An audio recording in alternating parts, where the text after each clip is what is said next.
Hi, ich bin Dustin von Nanobike und diesmal stelle ich Produktneuheiten von Specialized für 2018 vor. Und hier neben mir seht ihr das hammerkrasse, coole Enduro FSR Elite Carbon in 27,5 Zoll großen Rädern in der hammerkrassen Farbe Satin Gloss Acid Pink Carbon. Und ja, die Farbe ist echt ein krasser Kontrast zu allem, was Specialized so hat, aber mittlerweile echt eine Institution. Und ich habe das Rad gesehen, es kam aus dem Karton, wurde von meinen Kollegen aufgebaut und ich sagte, ey, hammergeiles Rad, das ist mein neues Fahrrad.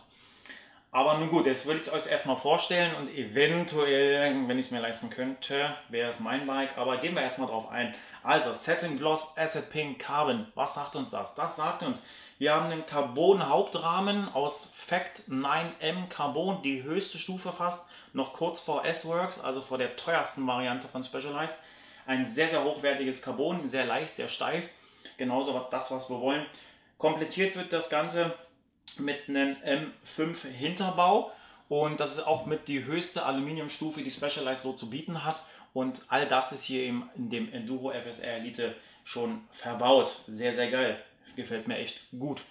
Ja, gehen wir vielleicht direkt drauf ein. Das hier ist jetzt die Größe M. Die ist so für einen Enduro-Sport, würde ich mal sagen, ab 1,75 Meter Körpergröße. Vielleicht auch ein bisschen kleiner, kommt auf die Beinlänge und Armlänge an. Bis maximal würde ich sagen so 1,80, 1,83, je nachdem wie man, vielleicht auch 1,85. Wenn jemand ein bisschen sehr verspielt fahren möchte, der nimmt eher einen kleineren Rahmen, dann würde das auch noch ganz, ganz gut passen. Wie immer in 4 verschiedene Größen, S, M, L und XL das Ganze von Specialized. Da ist für jeden was dabei. Ja, also gehen wir mal direkt drauf ein, auf den Hauptrahmen bzw. auf das ganze Bike. Also der Rahmen hat vorne integrierte Züge, da gehen wirklich alle Hydraulikleitungen von der Bremse und von der Schaltung, die Bowdenzüge gehen dann nach hinten weg und treffen sich dann da jeweils. Und natürlich auch die Sattelstütze ist intern verlegt. All das ist natürlich mittlerweile auch schon Standard, würde ich fast sagen, und findet sich eigentlich bei jedem guten Specialized Rad schon mit, ist schon da mit an Bord, das wollte ich sagen. Ja, Steckachse hinten, das Ganze 12 x 148 mm, also eine Boost-Einbaunarbe, Boost-Standard, eingebaute Narbe, das wollte ich sagen. Und die Steckachse hier selber ist dann mit einem herkömmlichen Tool zu öffnen. Und also mit einem 5er Imbus kriege ich die rausgedreht und habe dann keine separaten Hebel. Aber das finde ich auch ganz cool so, weil dann kann halt auch nichts abbrechen, dann kann man nirgendwo hängen bleiben, weil der Hebel im Weg ist. Also so auch schon ganz gut gelöst. Ja, Boost heißt ja immer, dass ich mehr habe, ne, also 6 mm hinten in dem Fall, jetzt 10 mm vorne. Und das bedeutet, ich habe einen breiteren Reifen, oder die Möglichkeit, einen breiteren Reifen zu fahren. Und dadurch habe ich mehr Kontrolle, dadurch habe ich mehr Grip im Gelände. Dann ist das Ganze noch agiler, weil die Kettenstreben viel kürzer werden, weil das Rad noch weiter reinrutscht nach vorne zum Rahmen hin. Für all das steht im Boost und das ist super. Und das sollte man wirklich nicht mehr so verteufeln. Das ist wirklich eine sehr, sehr gute Sache. Meiner Meinung nach. Ja, und das erste Highlight, wenn wir es mal so benennen, ist dann hier auch schon die sogenannte SWAT-Box. Eine SWAT-Box, was ist denn das? Storage, Water and Tools bedeutet SWAT und bei Specialized zumindest. Und nicht Special Weapons and Tactics, das wäre jetzt dann die Polizei aus Amerika. Und ja, aber dafür steht eben das hier nicht, sondern für Storage, Water and Tools. Naja, und dann soll ich eben Wasser und Werkzeug verstauen können. Und so ist es hier auch. Ich habe also hier die Möglichkeit, das auf einer Seite abzuklappen. Ja, da habe ich hier so einen kleinen Mechanismus. Und dann, et voilà, habe ich die Kappe abgenommen von dem Rahmen und kann hier innen drin, im Rahmen, Sachen verstauen. Ja, wie geil ist das denn? Das ist ja echt super gelöst. Das finde ich eine super Idee. Mit dabei kommt dann auch gleich noch das SWAT-Tool. Das ist dann auch mit dabei. Und zudem habe ich dann verschiedene Möglichkeiten nochmal, wenn ich jetzt eine Luftpumpe zum Beispiel, auch ganz klassisch, ne? Kann ich die hier einwickeln in diese mitgebrachten oder mitgegebenen Sachen von Specialized, die hier unten sich drin befinden, kann ich die einpacken, dann mache ich die da rein, Haustürschlüssel, eine Banane, Reifenheber etc., was man alles so machen will, kann es da reinpacken und dann klappert das auch nicht auf dem Trail. Das ist doch voll cool, das kommt schon mit, das ist doch super. Ja, dann halt das Tool noch dazu, also wirklich sehr, sehr gut durchdacht und dafür steht eben Special Storage Water and Tools, das wollte ich sagen. Jetzt wollte ich schon das Falsche nennen. Ja, und dann kann man die eben hier wieder rauf machen und das Ganze wieder hier draufsetzen, zumachen und das Ganze hält. Und dann habe ich einen feinen, aber kleinen Rucksackersatz. Spare mir einen nassen Rücken und habe da viele Möglichkeiten, das zu machen. Ja, dann noch ein weiteres Highlight ist der Manfu Link, so nennt er sich. Das ist dieses Bauteil hier, diese Verbindung zwischen Hauptrahmen und eben der Schwinge. Das ist der Manfu Link. Was sagt uns der Manfu Link? Der sagt uns, dass er ermöglicht eine Sitzstrebe, die viel steifer ist durch diese Anlenkung hier des Dämpfers. Der Dämpfer kann viel sensibler ansprechen und das wiederum bedeutet, dass das Hinterrad wirklich durch die verschiedenen Links wirklich sehr, sehr gut auf dem Trail bleibt und immer sehr viel Traktion bietet und dass das Hinterrad einfach nicht abhaut, ja. Und dafür steht eben dieses Manfu Link und natürlich auch komplett die FSR Serie bzw. diese Bauart, ja, diese Future Shock Rear Bauart. Und ja, und der Manfu als kleine Anekdote, vielleicht kennt der eine oder andere den Fu Manchu. Das ist ja, der sogenannte Mongolenbart. Also der geht einfach hier so oben drüber, also nicht wie bei mir komplett, sondern einfach hier so oben drüber und dann hier wieder so runter und dann meist relativ lang. Und wenn man von vorne drauf guckt auf dieses Link, dann sieht das genau so aus. Aber man nennt es dann eben nicht Fu Manchu Link, sondern Manfu. Ja, also das nur so am Rande, wieso, weshalb, warum das so heißt, ist mir mal so aufgefallen. Ja, und wie gesagt, spricht den Dämpfer einfach sensibler an und dadurch auch sehr, sehr empfehlenswert, dass man es hat. Ja, was haben wir noch? Ja, dann gehen wir doch vielleicht einfach jetzt mal auf die Bauteile ein, die dieses Rad noch weiter zu bieten hat. Und zwar ganz genau die Öhlins RXF 36 Federgabel in der Front mit 170 mm Federweg, genauso wie hinten. Wow, also das Enduro ist wirklich der Brecher für alles, was draußen so, ja, was man draußen mit dem Bike einfach machen kann. Das ist so, also ein Enduro ist ja so zu 70-80% Downhill und so 20-30%, je nachdem, wirklich nur Uphill. Und ich würde es eher für einen Downhill nehmen, weil Uphill ist dann irgendwann auch ein bisschen beschwerlich. Aber durch das Carbon wird das halt effektiv, wird da dagegen gearbeitet und deshalb kriegt man es auch wirklich sehr gut auf den Trail hoch. Und wenn man dann noch ein bisschen gute Keulen hat, ja, dann kriegt man das auch recht gut hoch. Aber weiter mit der Gabel. Also 170 mm Federweg. Eine Besonderheit für mich zumindest ist vom schwedischen Hersteller Öhlins, dass auf der rechten Seite die Luftkammer ist. Kann also auf der rechten Seite die Gabel befüllen mit einer Positiv- und einer Negativkammer. Kann also oben und unten die Gabel exakt anpassen. Und wenn man sich dann noch so ein bisschen ziert, dann kann man zumindest an der Tabelle, die dort aufgedruckt ist, oder aufgeklebt ist es nur, dann kann man mal schauen, ich wiege so und so viel jetzt mit meinen Klamotten, was muss ich denn hier reingeben? Und das kann man da machen und ist so eine kleine Hilfestellung, aber wer es richtig gut machen will, der beschäftigt sich echt mal damit und liest mal die Produktbezeichnung bzw. das Manual durch, die Bedienungsanleitung und dann findet man viel eher seine richtige Einstellung. Auf der linken Seite oben habe ich dann die Compression und unten links habe ich dann den Rebound. Also ich kann die Gabel auch mal sehr feinfühlig anpassen auf die jeweiligen Trails, die ich dann noch fahre, in verschiedenen Klickvariationen. Und ist echt cool gemacht. Ich finde die Gabel auch macht sehr, sehr viel her und Öhlins steht sowieso für höchste Wertigkeit. Das jetzt zur Gabel. Ja, dann gibt es ein Specialized Cockpit, soll heißen, Lenker, Vorbau und Griffe sind von Specialized. Die Griffe haben schon mal eine Besonderheit. Dort ist es so, dass in Größe S und M die Griffe einen regulären Durchmesser haben, also einen dünneren, und L und XL ist das Ganze dann dicker für die groben Hände, für die größeren Leute, die eben wahrscheinlich auch größere Hände haben im Umfang, also dass die auch immer viel Kontrolle haben, gibt es diese Lock-on-Grips in verschiedenen Durchmessern.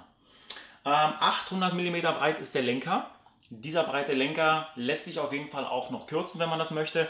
Ich würde es aber empfehlen, einfach so zu lassen, denn das gibt nochmal viel Sicherheit auf dem Trail und man hat weniger Hebelkräfte. Man muss einfach nicht komplett einmal so rumlenken. Das Frontend wird einfach auch nicht zu agil. Man möchte es ja schon ein bisschen agil haben, aber nicht zu sehr. Und das ermöglicht ihm wirklich dieser breite Lenker auch mit. Einen leichten Rise hat er auch, das ist voll okay. Das ist ein echt, ja, das ist sehr gut durchdacht einfach. Das ist typisch Specialized, ne? Ja, dann die Sitzzone ist dann auch Specialized. Wir haben also die Klemme, eine Sattelstütze und den Henge Comp. Sattel in 143 mm Breite, das passt auch für fast jeden Hintern. Und die Command Post IRCC ist eine mechanisch verstellbare Variable in Höhe verstellbare Sattelstütze.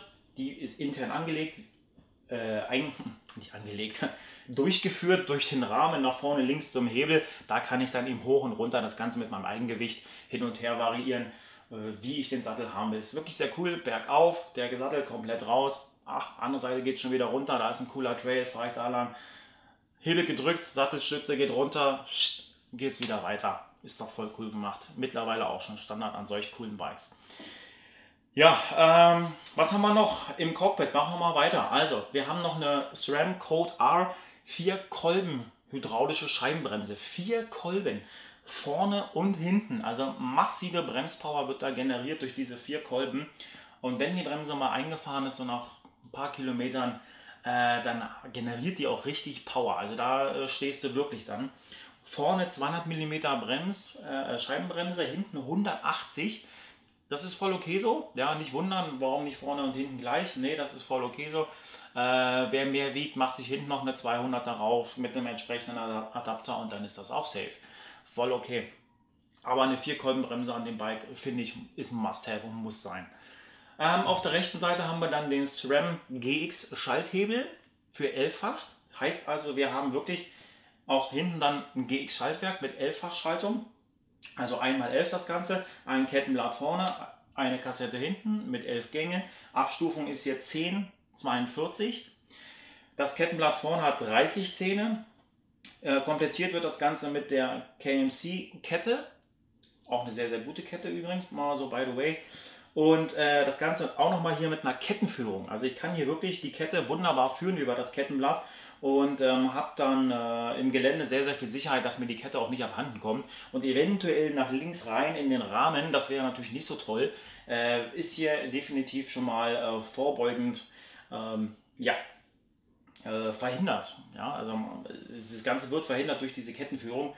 Und das 30 Zähne Kettenblatt wird dann komplettiert mit der Raceface Effektkurbel vorne, mit einem X-Type Innenlager, ist auch ein sehr, sehr steifes, massives Innenlager, aber eben, ja, das braucht man ja auch in dem Sport und ich finde es auch voll okay, dass das da drin ist.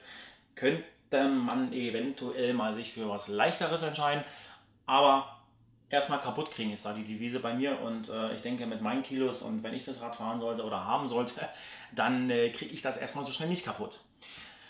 Jo, was haben wir denn noch?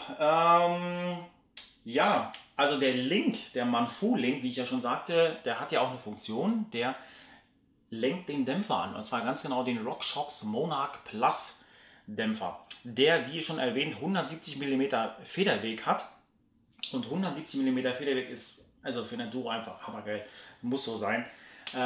Die Besonderheit bei dem Dämpfer ist, dass er einen Autosec hat von Specialized. Das heißt, man pumpt den Dämpfer auf 300 PSI auf. Das geht, auch mit einer Handpumpe, es dauert eine Weile, aber es geht. Und dann hat man auf der linken Seite, was jetzt hier im Verborgenen ist, ein kleines Ablassventil, ein Druckablassventil. Und das kann ich einfach aufschrauben und dann drücken. Also wenn ich natürlich drauf sitze, in voller Montur, Fahrmontur, setze ich mich drauf, 300 PSI aufgepumpt und dann das Druckablassventil drücken. Dadurch senkt sich dann quasi der Dämpfer ab, beziehungsweise lässt so viel Druck ab von den 300 PSI, dass es sich einpendelt auf das Gewicht, was gerade drauf sitzt. Sprich, du. Und schon ist das Rad eigentlich eingestellt, beziehungsweise der Dämpfer erstmal. Man kann es noch ein bisschen feiner machen, man hat ja auch Compression und Rebound kann man ja auch einstellen. All das ist natürlich möglich, wie bei der Gabel. Klar, das gehört auch mittlerweile zum Standard. Und was auch noch ganz cool ist, der Custom Tune von Specialized, dieser RX Tune, der spricht eben auch nochmal sehr viel feinfühliger an. Und dafür steht ja auch Specialized, dass die immer ein bisschen mehr machen, als einfach nur irgendeinen Dämpfer da reinzuknallen und fertig. Sondern die machen einfach auch nochmal so ein bisschen, spielen noch ein bisschen mit den Bauteilen, mehr rauskitzeln da, mehr rauskitzeln hier und schon ist das Ganze viel besser für diesen Einsatzzweck, für dieses Rad. Ja, was fehlt denn eigentlich noch? Ja, im Groben vielleicht noch das, was das Rad bewegt, und zwar die Räder. Ein Roval Traversi Laufradsatz, das Ganze, mit 24 mm, nee, 29 mm breiten Felgen, glaube ich, und DT-Speichen, 24 vorne, 28 hinten und Boostnarben, wie schon erwähnt, vorne eine Standard Specialized-Narbe drin. Hinten, jetzt kommt, also nicht Standard, also es ist auch schon mal sehr, sehr gut ist jetzt, Entschuldigung, jetzt hätte ich beinahe mich hier noch verplappert, aber wie gesagt, im Gegenteil, hinten eine DT Swiss 350 Narbe, und die 350 Narbe ist ja schon mittlerweile die Mountainbike-Narbe, die wirklich sehr, sehr viel aushält, für Leichtigkeit steht und eine sehr große Kompatibilität, Bandbreite einfach auch bietet. Wie zum Beispiel hier jetzt mit dem XD Freilaufkörper, der eben die GX-Kassette hier aufnimmt. Man könnte also theoretisch auch auf einmal 12 umrüsten, das Ganze. Einfach hinten eine 12er Kassette rauf, ein anderes Schaltwerk und bumm ist das Ding gegessen und schon fährst du einmal 12. Kann man auch machen. Voll cool. Gefällt mir sehr, sehr gut. Ja, wie gesagt, also nicht falsch verstehen, ja. Vorne die Specialized, aber das ist auch was Gutes. Ja, komplettiert wird das Ganze mit den Butcher Grid Reifen vorne und hinten in der Dimension 27,5 x 2,6 in der Breite. Tubeless ready, genauso wie die Felgen. Das heißt also, man einfach die Schläuche raus, die jetzt mitkommen bei dem Rad, Milch reinkippen, noch ein Tubeless Ventil rein und schon hast du ein Tubeless ready oder ein Tubeless Laufradsatz und kannst eben einfach schlauchlos fahren. Das ist doch voll cool. Und so einfach geht das bei Specialized, wenn da die Gegebenheiten schon sind. Gripton Compound Mischung jetzt hier für diesen Reifen, heißt also wirklich eine sehr, sehr schöne Mischung aus weichen, aber doch harten Reifen. Ich kann also mit dem weichen Reifen wirklich sehr, sehr viel Traktion im Gelände generieren und komme super auf den Trail klar damit. In der Breite finde ich auch, reicht völlig aus, muss nicht breiter sein. Also Gripton Compound ist wirklich was sehr, sehr Gutes. Gefällt mir persönlich auch. Ja, fehlt eigentlich noch was? Nö, ich denke nicht. Ja, wenn euch noch was einfällt, dann könnt ihr gerne in den Kommentaren reinschreiben, was euch gefehlt hat, was euch gefallen hat, was ihr denkt, was ihr nochmal wissen wollt. Und auf Instagram gibt es immer wieder neue Pics, unter No Chain No Game zum Beispiel. Bei YouTube kommen wieder neue Videos, bei Facebook könnt ihr uns anschreiben, da kommen auch immer wieder Infos. Ja, bleiben wir einfach dabei, würde mich freuen. Vielen lieben Dank fürs Zuschauen und bis zum nächsten Bike, garantiert. Ciao!